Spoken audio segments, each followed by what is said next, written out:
Assalamualaikum warahmatullahi wabarakatuh. Bagaimana hari ini kabarnya? Semoga kalian baik-baik saja ya. Pada kesempatan ini, kita akan membahas materi mengenai teks eksplanasi.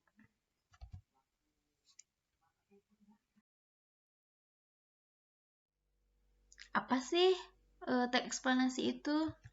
Nah, teks eksplanasi merupakan teks yang menjelaskan proses terjadinya sesuatu, baik fenomena alam maupun fenomena sosial, yang ditulis dalam bentuk tulisan ilmiah yang sesuai dengan fakta yang ada di lapangan. Jadi, teks eksplanasi itu teks yang menjelaskan proses terbentuknya atau proses terjadinya sesuatu, baik itu fenomena alam ataupun mau fenomena sosial. Itu.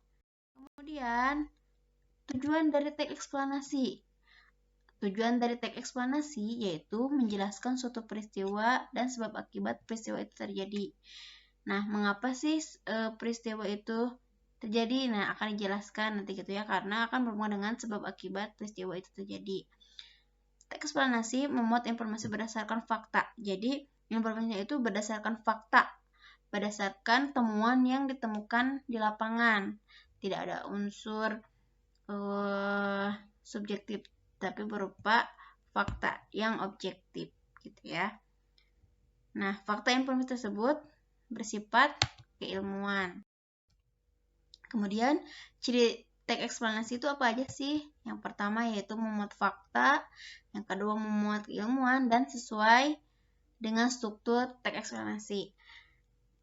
Apa saja sih struktur dari teks eksplanasi? Kita akan bahas di slide selanjutnya. Nah, ini struktur dari teks eksplanasi. Yang pertama yaitu pernyataan umum, urutan sebab akibat, dan interpretasi. Dari ketiga penjelasan ini nanti akan dibahas secara lebih mendalam, yaitu akan kita bahas secara satu persatu. Yang pertama yaitu struktur dari pernyataan umum. Nah, di sini maksudnya yaitu pernyataan ini berisi tentang suatu topik yang akan dijelaskan proses keberadaannya, proses terjadinya, ataupun terbentuknya alam, ataupun proses terbentuknya dalam suatu teks. Nah, kemudian dari struktur yang kedua, yaitu bagian ini berisi tentang detail penjelasan proses keberadaan atau proses terjadinya suatu peristiwa yang disajikan secara urut atau bertahap dan terperinci dari yang paling awal sampai yang paling akhir. Urutan kejadian gitu ya. Kemudian dari struktur yang ketiga yaitu interpretasi.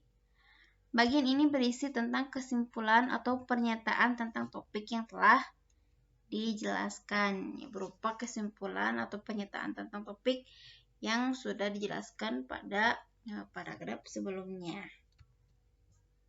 Kemudian kita akan bahas tentang kaidah kebahasaan dari teks eksplanasi.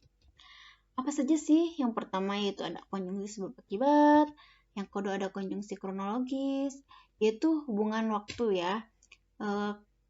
Seperti kata kemudian, lalu, setelah itu, pada akhirnya.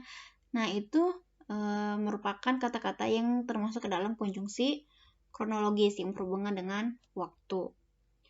Nah, di sini juga termasuk di dalamnya adalah penggunaan penerangan hubungan waktu. Jadi, konjungsi kronologis ini merupakan konjungsi yang berhubungan dengan waktu.